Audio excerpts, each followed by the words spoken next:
ஹே போக்கி ஃபேன்ஸ், நான் உங்கள் போக்கிமான் தமிழ். ஸோ இந்த ஒரு வீடியோவில் நாம் ஒரு டெம்பரவரியாக ஒரு எபிசோடை வந்து பேன் பண்ணியிருக்காங்க. அந்த பேன் எபிசோட் போக்கிமானில் அந்த பேன் எபிசோட் தமிழ் டப்பிங்கில் கூட இருக்குது அப்படின்னா அவங்களால நம்ப முடியுமா? எஸ், அந்த ஒரு எபிசோடை பற்றி தான் நம்ம இப்போதைக்கு பார்க்க போகிறோம். நாம் பார்க்க போகிற தலைப்பு போக்கிமான் சீரீஸில் வெளிவராத அத்தியாயங்கள். ஸோ இந்த குறுகிய காலம் மட்டும் பேன் பண்ண இந்த எபிசோடு வந்து எது அப்படின்னு பார்த்தீங்கன்னா டெண்டர்கூலும் மற்றும் டெண்டர்க்ரூலும். ஸோ அந்த ஒரு 1வது சீசனில் இருக்கக்கூடிய 19வது எபிசோட் அதுதான். இதில் வந்து எதுக்காக இதை பேன் பண்ணாங்க அப்படின்னு நம்ம பார்க்கணும். ஃபஸ்ட்டு இதில் வந்து நீங்கள் ஓப்பனிங் சாங்லேயே ஃபஸ்ட்டு நீங்கள் பார்த்துருந்தீங்க அப்படின்னா ஒரு டெண்டர்க்ரூல் வந்து ஒரு பில்டிங்கை உடைக்கிற மாதிரி காட்டியிருக்கும். தன்னுடைய ஒரு கைகள் மாதிரி இருக்கும் அதோடைய உடம்புல. ஸோ அதை வந்து ஒரு பில்டிங்கை உடைக்கிற மாதிரி இருக்கும். ஓகேங்களா? இது வந்து 1907 ஜப்பானீஸில் இந்த எபிசோட் வெளியாயிட்டு, அமெரிக்கா சைடில் 1998 இந்த எபிசோடு வெளியாகிருக்கு. ஓகேங்களா? டெலிகாஸ்ட் பண்ணிட்டாங்க. WB கிட்ஸ் அப்படிங்கிற ஒரு சேனலில் வந்து இவங்க டெலிகாஸ்ட் பண்ணிட்டாங்க போக்கிமான். எந்த ஒரு பிரச்சனையும் இல்லை. இந்த எபிசோட்லேயே சில கன்ஸ்லாம் யூஸ் பண்ணியிருப்பாங்க. ஓகேங்களா? அதையும் ஞாபகம் வச்சுக்கோங்க. கன்ஸ்லாம் யூஸ் பண்ணியிருப்பாங்க. அது ஒரு கே கேரக்டர், வயசான கே கேரக்டர் மாதிரி தான் ஒரு கேரக்டர் வேறு வரும். அந்த எபிசோட் கொஞ்சம் நீங்கள் இங்கிலீஷில் பார்த்தீங்க அப்படின்னா கொஞ்சம் முகம் சுளிக்கக்கூடிய ஒரு எபிசோடாக கூட இருக்கும். அதில் வந்து இதுவும் தாண்டி சில முப்பாலினத்தவர்களை வந்து காட்டுற மாதிரி இருக்குது. அது பிரச்சனை இல்லை, அது காட்டுறதுல ஒன்றும் பிரச்சனை இல்லை. ஆனால் அது வந்து அது அவங்களானே தெரியாது, அதுதான் பிரச்சனை. அந்த வயசான கேரக்டர் கூட ஒரு மாதிரி முப்பாலினத்தனங்கிற மாதிரி தான் காட்டியிருப்பாங்க. அது காட்டுறதுல பிரச்சனை இல்லை. ஆனால் வந்து அது கூட சேர்ந்து நிறைய துப்பாக்கிகளை அந்த பெண் அவங்க வந்து கையாளுற மாதிரி சில காட்சிகளில் காட்டியிருப்பாங்க. ஆனால் உண்மையிலேயே இந்த எபிசோட் ஏன் டெம்பரவரியாக பேன் பண்ணாங்க அப்படின்னா, அவங்க எல்லாத்துக்குமே தெரிஞ்சுக்கணும் நம்புகிறேன். அமெரிக்காவில் இந்த செப்டம்பர் 11 அப்படிங்கிற அட்டாக், அதாவது அமெரிக்காவில் உள்ள ட்வின் டவர்ஸ் இரட்டை கோபுரத்தை தகர்த்த நாள் அதுதான்.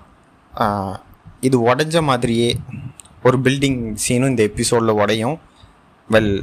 இதை பார்க்கும்போது, இந்த எபிசோடை பார்க்கும்போது அந்த நாட்டு மக்களுக்கு வந்து இது உடஞ்சது ஞாபகம் வந்துடக்கூடாது அப்படிங்கிறதுக்காகவே இதை பேன் பண்ணிட்டாங்க இந்த எபிசோடை.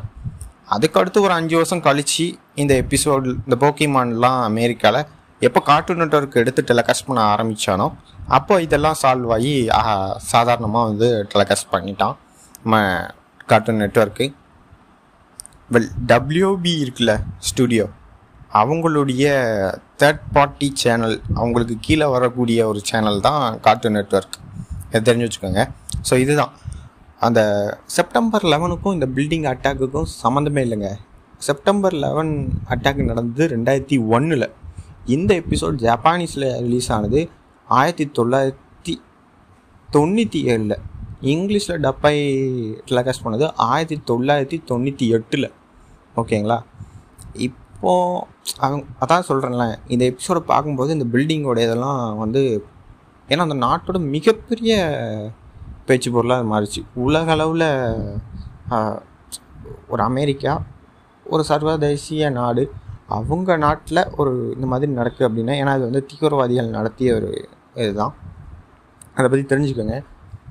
ஸோ அதனால் இது வந்து பார்க்கும்போது மக்களுக்கு வந்து இதை பார்த்து ஒரு பதபதப்பு ஏற்படுத்தக்கூடாது அப்படிங்கிறதுக்காக டெம்பரரியாக பேன் பண்ணாங்க. ஆனால் அப்போ ஏன் இந்தியாவுக்கு மட்டும் வந்தது அப்படின்னா, இந்தியாவுக்கும் அதுக்கும் சம்மந்தமே இல்லைங்க. ஒரு பில்டிங் உடஞ்சதுன்னா நீங்களே நினச்சி பாருங்களேன், அது அமெரிக்காவில் நடந்த ஒரு விஷயம். அதுக்கும் இந்தியாவுக்கும் என்ன சம்மந்தம்? அவங்களே டெம்பரவரியாக தான் அதை வந்து பேன் பண்ணியிருந்தாங்க. அப்புறம் இப்போல்லாம் சர்வசாதாரணமாக டெலிகாஸ்ட் பண்ணியிருக்காங்க இந்தியாவிலையும். ஸோ அவங்க டெலிகாஸ்ட் பண்ணுறாங்கன்னா அஸ் வெல் அஸ் இந்தியாவுக்கு அது கண்டிப்பாக வந்து தான் ஆகணும். அதே மாதிரி தான் இந்த ஒரு எபிசோட். இந்த எபிசோடோட கதை என்ன அப்படின்னு பார்த்தீங்கன்னா, அந்த ஒரு வயசான கேரக்டர் இருப்பாங்கன்னு சொன்னல. ஸோ அவங்க வந்து ஒரு ஹோட்டல் வந்து கடல் பக்கத்தில் வைக்க ஏற்பாடு பண்ணிக்கிட்டு இருப்பாங்க. ஸோ அப்போது அங்கே உள்ள டெண்டர்கூல் வந்து அவங்கள வந்து தடுத்துக்கிட்டே இருக்கும். நிறைய அந்த கஸ்டமர்ஸ் எல்லாம் வர விடாத மாதிரி பண்ணிக்கிட்டு இருக்கோம். ஸோ அது என்ன பிரச்சனை அப்படிங்கிறத வந்து நம்மளுடைய ஹீரோஸ் கண்டுபிடிச்சி அந்த டெண்டர் குரூலுக்கும் ஹெல்ப் பண்ணுவாங்க. நம்ம மிஸ்டி தான் அந்த டெண்டர் குரூலை வந்து பேசி சால்வ் பண்ணுவாங்க. இதுலேயே ஒரு சீன் இருக்குது. நம்ம மியாத்தை வந்து பேச வச்சுருக்கோம். மியாத் பேசும், எல்லாத்துக்குமே தெரிஞ்சிருக்கும். அந்த டெண்டர் குரூல் இருக்குல்ல, அது சைக்குக்கு யூஸ் பண்ணி அந்த டெண்டர் குரூல் என்ன நினைக்கிறோம் அதை அப்படி மியாத்தை வந்து பேச வச்சுருக்கோம். அது பார்க்கும்போது கொஞ்சம் நல்லா இருந்தது. இதுலேயே 18வது எபிசோடோட கனெக்டிங்லாம் இருக்கும். அந்த வயசான கேரக்டரோடைய தங்கச்சியை காட்டியிருப்பாங்க. ஒரு மாதிரி ஒரு எபிசோடுங்க. நீங்கள் பார்க்கும்போதே தெரிஞ்சிருக்கும். இதை நீங்கள் இங்கிலீஷில் பாருங்கள். தமிழில் பார்க்குறத விட இங்கிலீஷில் பாருங்கள். இங்கிலீஷில் பார்த்துட்டு அப்படி தமிழில் வாங்க. தமிழில் நிறைய கட் சீன்ஸ்லாம் இருக்கும். ஏன்னா டிஸ்னி தான் டப் பண்ணியிருப்பான். நான் ஏற்கனவே சொன்ன மாதிரி அந்த வயலன்ஸை கையாண்டிருப்பாங்க. அந்த துப்பாக்கியை வச்சு சுட்டிருப்பாங்க. நிறைய இராணுவங்களில் பயன்படுத்தின துப்பாக்கியெல்லாம் பயன்படுத்தியிருப்பாங்க. ஸோ அதனால் அந்த கட் சீன் இருக்கும் தமிழில். இங்கிலீஷில் அதுவும் கிட்டத்தட்ட பேச்சு பொருளாச்சு இவங்க வந்து இந்த மாதிரி பண்ணியிருக்காங்க அப்படின்னு.